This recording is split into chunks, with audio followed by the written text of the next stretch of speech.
Good evening and welcome to Scotland at 7. My name's Ruth Watson. We've no guests this evening, so I'm here to give you today's news stories and then say good evening to you. Send you on your way. The Ukraine update, day 581 of the Russian war in Ukraine. Russia's military news outlet, Zvezda, published an interview with Black Sea Fleet Commander Viktor Sokolov today, despite Ukraine claiming to have killed him in an attack on the fleet's headquarters in Sevastopol. The Black Sea Fleet carries out the tasks set by the command confidently and successfully, Sokolov says in the short video, wearing a military uniform.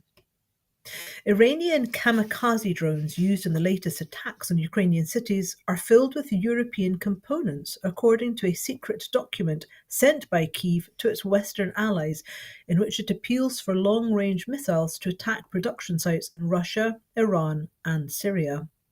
In a 47-page document submitted by Ukraine's government to the G7 governments in August, it is claimed there were more than 600 raids on cities using unmanned aerial vehicles containing Western technology in the previous 3 months.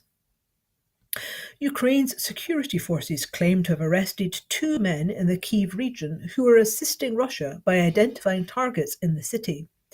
Ukrainian President Volodymyr Zelensky described the arrests as a good signal to all traitors. There will be retribution. Scientists investigating the attack on the Nord Stream pipelines have revealed key new details of the explosions linked to the event, which remain unsolved on its first anniversary. Researchers in Norway revealed seismic evidence of the 4 explosions, publicly confirming the second 2 detonations, as well as revealing a timeline of events.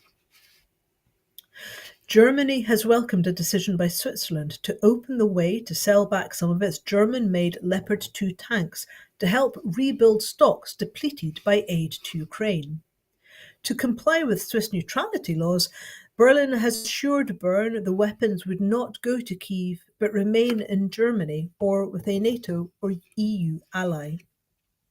Robert Telus, Poland's agricultural minister, has said talks with Ukraine about grain imports are going in a good direction. The leader of the European Parliament, Robert Metsola, has said the European Union must begin a major wave of change to prepare for the arrival of Ukraine as a member state.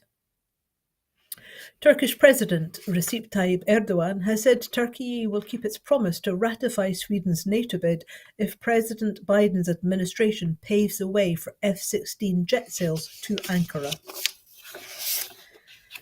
The UK government gives the go-ahead to develop the Rosebank oil field. The UK oil and gas regulator today announced that it had granted the Norwegian state oil company Equinor and the UK firm Ithaca Energy permission to develop the Rosebank oil and gas field in the North Sea. The Rosebank field has a potential to produce 500 million barrels of oil in its lifetime, which, when burned, would emit as much carbon dioxide as running 56 coal-fired power stations for a year.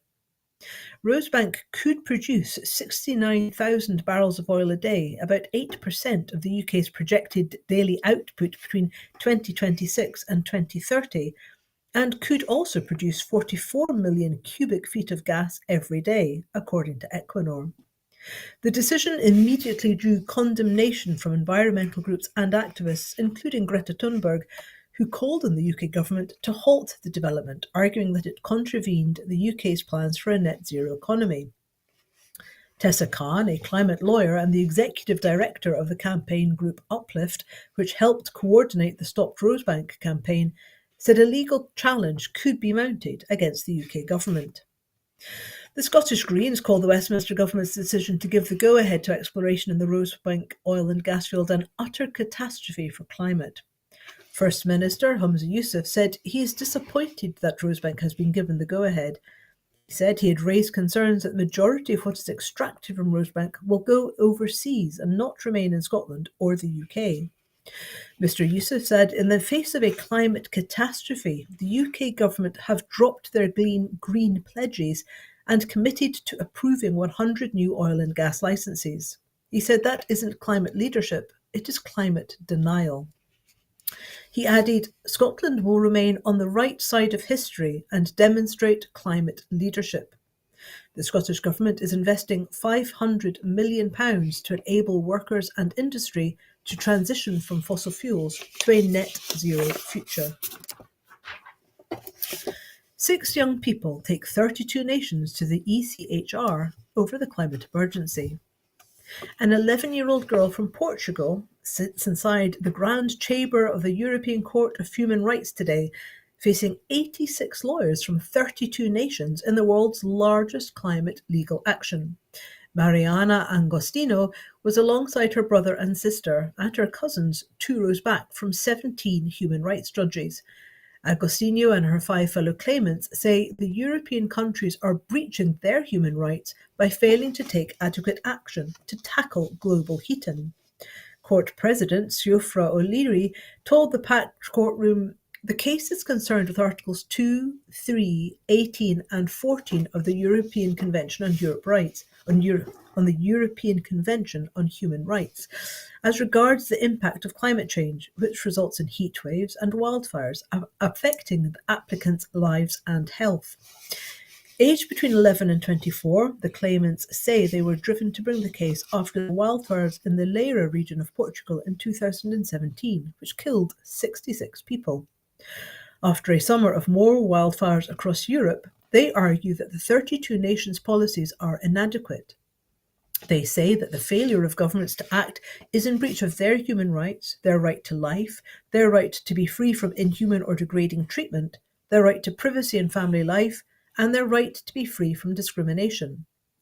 They are seeking a binding ruling from the judges to force the countries to rapidly escalate their emissions reductions. Alison MacDonald, King Counsel for the 6 young claimants, said, "This case is about the young. It is about the people that are paying the price for the failure of the states to tackle the climate emergency. It is about the harm they will suffer during their lifetimes unless states step up to their responsibilities." The nations had agreed to make a joint response. The UK spoke first to reject the claim and argued on behalf of all the nations that it should be thrown out of the Human Rights Court because it was beyond their jurisdiction. He said that by bringing the case to ECHR, national courts had lost the opportunity to give their views and national governments to form a consensus.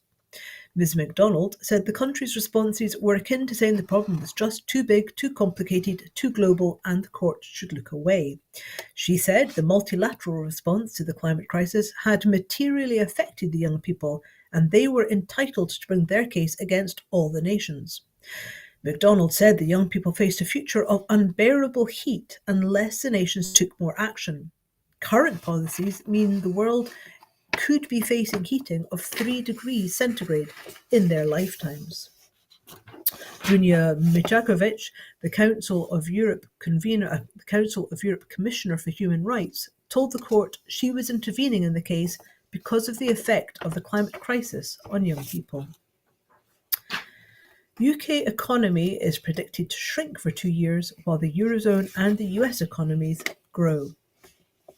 The UK economy will shrink this year and in 2024, according to a report by a leading US think tank, which said stubborn inflation and a shortage of workers would damage the prospects for growth more than most analysts expect.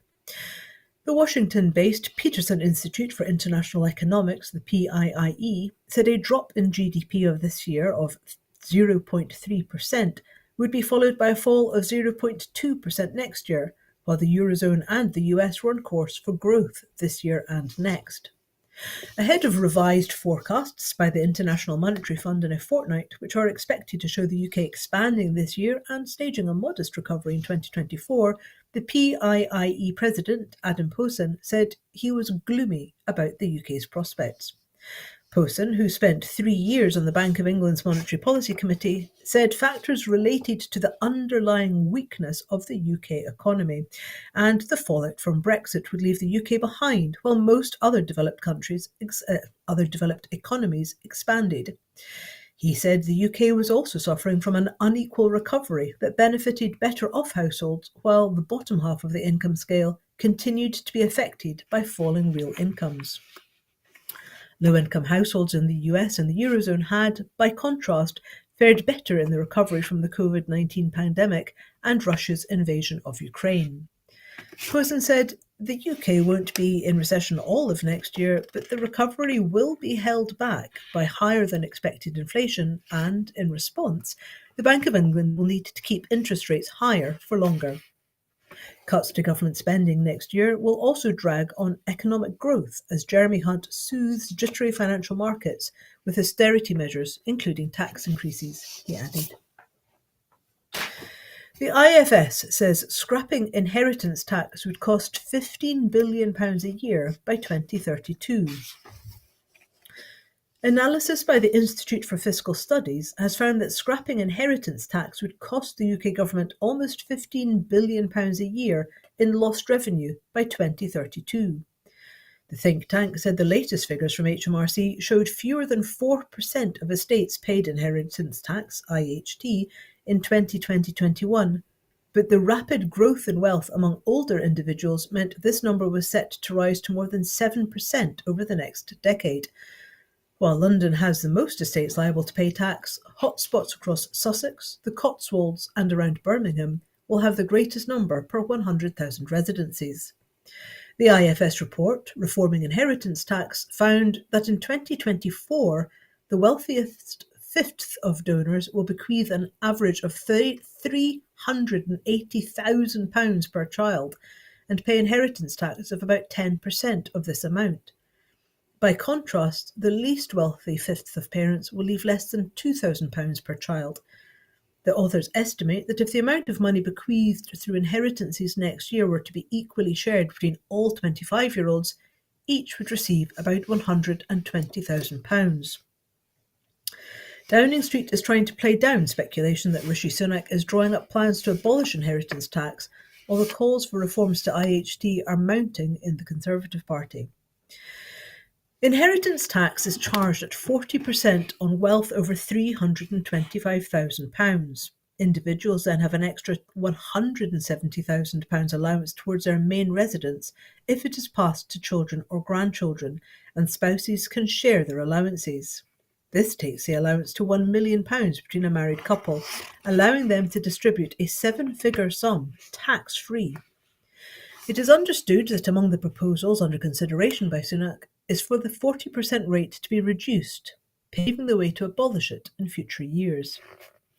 The IFS said the cost of abolishing inheritance tax would be £7 billion if implemented this year, with about half, 47%, of the benefit going to those with estates of 2.1 million or more at death.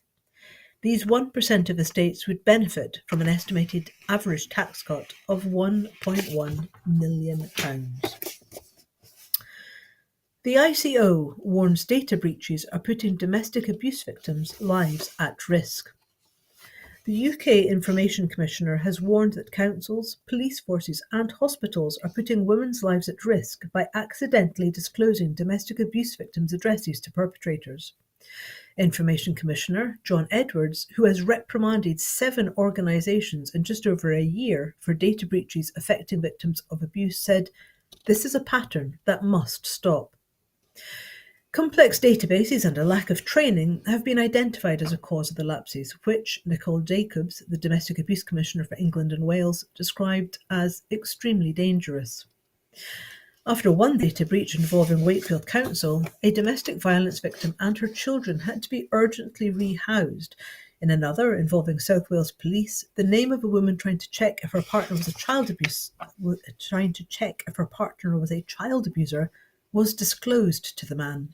She was trying to use Sarah's Law, which was introduced to provide access to sex offender registers after the murder of 8-year-old Sarah Payne in 2000 by a convicted sex offender. Solicitors in the Department for Work and Pensions were also responsible for data breaches, the Information Commissioner's Office, ICO, said. Edwards is calling for data handlers to receive more training and to double-check records and contact details, and for access to information to be further restricted to reduce the risk of harm.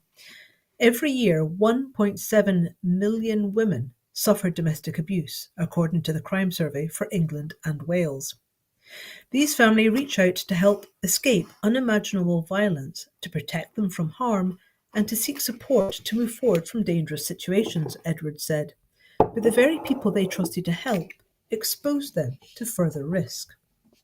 In one case that triggered a reprimand from the ICO, a woman had approached a subsidiary of one social housing provider, Bolton at Home, for help escaping her husband, a violent domestic abuser.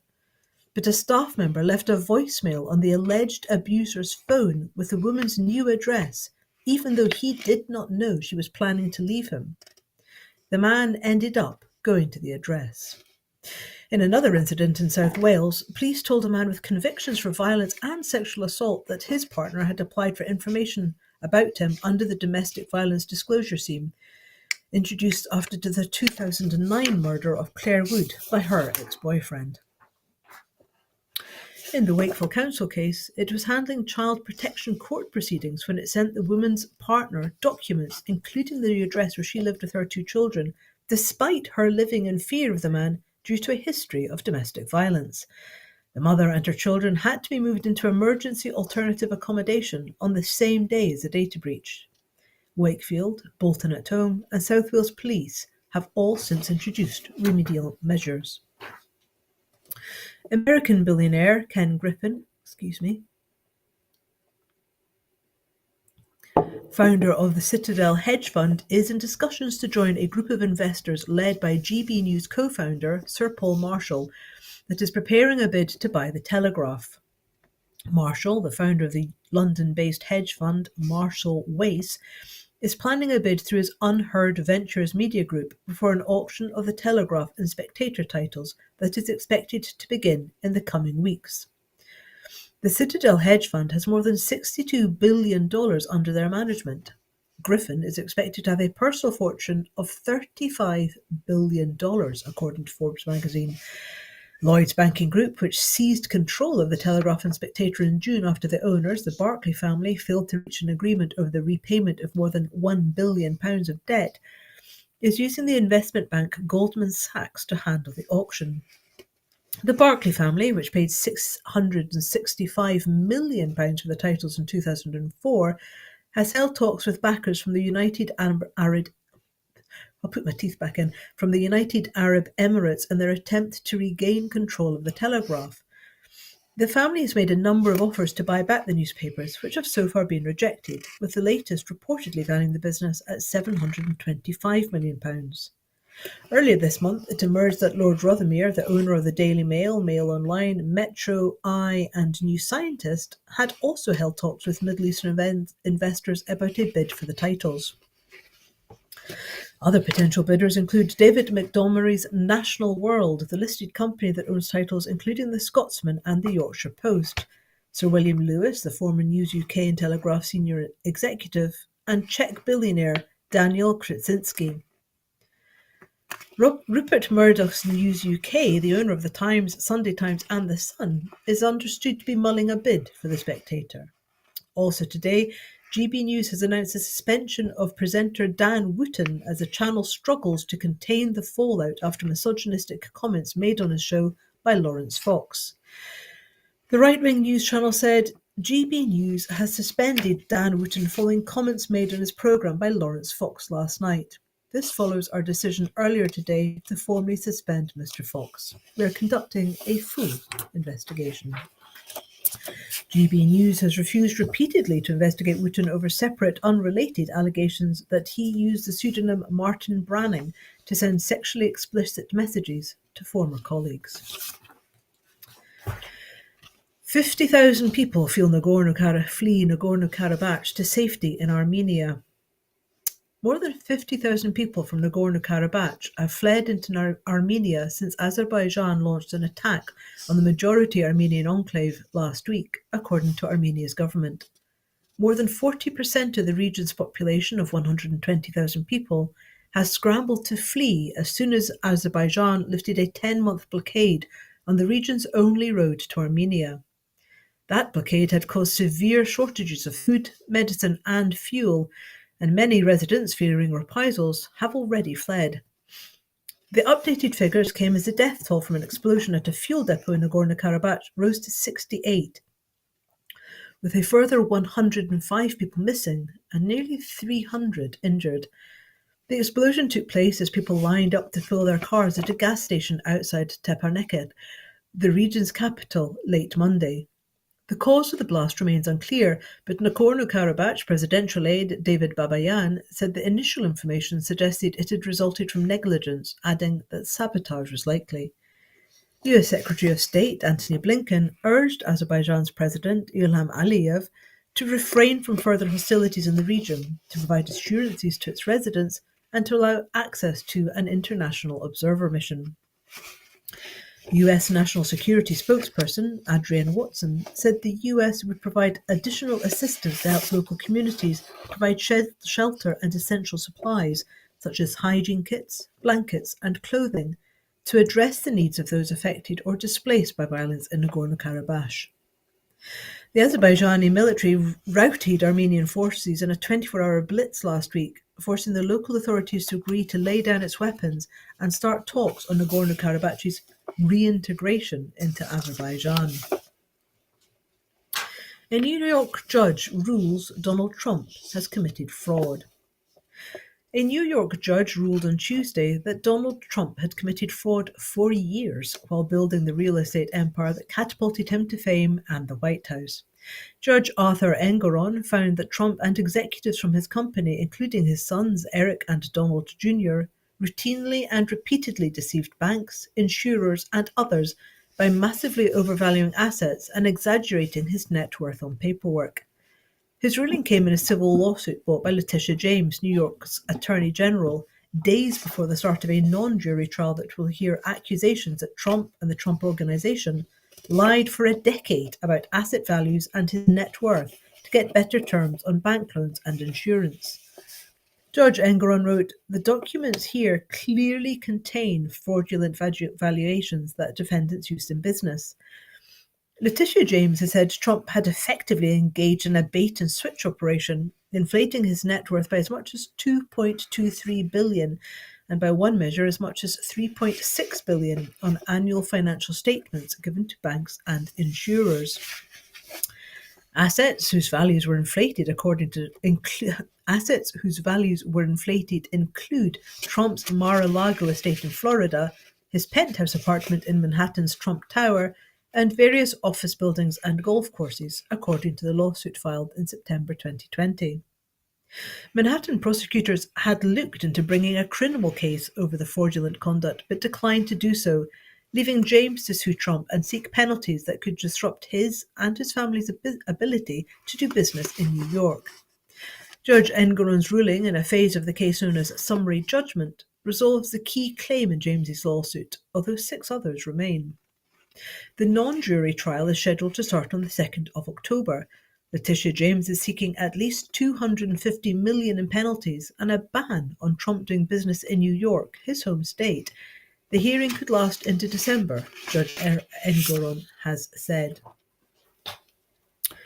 The State of Nature in Scotland, 2023. The 2023 State of Nature report for Scotland has been published just as we came on air this evening. Commenting, Biodiversity Minister Lorna Slater said, "This report should leave no one in any doubt about the damaging impact of our rapidly changing climate on Scotland's precious plants and animals. This crisis affects everyone. We all depend on biodiversity for food, clean water, fibres, and medicines. It can also help prevent flooding and contributes to our health and well-being. It is the best chance we have to adapt to climate change and ensure we can continue to enjoy nature's benefits." The Scottish Government is already taking urgent action, for example through our £65 million Nature Restoration Fund and our £250 million peatland restoration programme. Scotland's biodiversity strategy sets out our goal to be nature positive, halting biodiversity loss by 2030 and reversing declines by 2045. Right now, we're consulting on the first 5-year delivery plan to implement the strategy, along with proposals for new targets for nature restoration that can be put into law, in line with those for climate change. Restoring Scotland's nature creates so many great opportunities for everyone. Communities, businesses, environmental organisations and decision makers alike must all work together to reverse biodiversity decline and protect our natural environment for future generations. The future for Ukrainians in Scotland. A new Scottish strategy will help Ukrainians living in Scotland to settle into communities and gain longer-term housing. Developed by the Scottish Government in collaboration with the Scottish Refugee Council and COSLA, the Warm Scots Future paper sets out priorities for the next phase of Scotland's Ukraine response to support those fleeing the conflict to rebuild their lives here. These include reducing the use of temporary accommodation, boosting access to settled housing, and keeping human rights at the heart of all integration efforts. To support these priorities, more than £1.5 million is being made available to third sector organisations to benefit Ukrainians. Local authorities will also receive £3.2 million to support staffing of resettlement teams. This is alongside £30 million being distributed to councils to support Ukrainians into sustainable housing, including through private and social renting. Social Justice Secretary Shirley-Ann Somerville launched a plan at an arts and wellbeing event at the Association of Ukrainians in Great Britain, AUGB, Edinburgh Hub. Ms Somerville said, Scotland acted swiftly to provide an immediate place of safety to Ukrainians following the illegal Russian invasion. We have offered sanctuary to more than 25,500 people since the war's outbreak. Many of those arrivals have now started to rebuild their lives in Scotland, gaining employment, enrolling children in schools, and settling into communities. As we look to the future, it is right that our approach to supporting Ukrainians reflects these changing circumstances. This paper sets out the steps we and our partners will take to help Ukrainians continue to settle into life in Scotland for the longer term. We are clear that we want Scotland to be home for every Ukrainian living here for as long as they need it to be, and this includes a need to establish clear routes to settlement in Scotland for those who wish to stay here.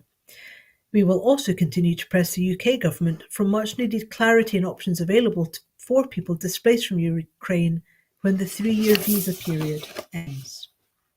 Well, that's it for this evening. Before I go, I just want to remind you that at Broadcasting Scotland, we depend on the generosity of our supporters. So, to everyone who has donated and to everyone who has signed up to make a regular monthly payment, thank you very much. Our programmes will always be free to view. However, if you can afford £5 a month, please consider becoming a Broadcasting Scotland supporter. Our need to reach our £30,000 target to pay our bill is still pressing. Oh yeah. However, the generosity of our supporters has given us a little more time. We now have raised over £17,900 and we are able to continue making programmes for the next few weeks. But our need to raise the remaining £12,100 is still really urgent. There's a cost of living crisis and things are tough for everybody, but if you do find a spare tenner down your couch, consider giving us a bung. I'm Ruth Watson. I hope that the storms around you, wherever you are not too bad and that you're somewhere safe and that you're somewhere dry and that you're somewhere warm. Good night and thank you for watching.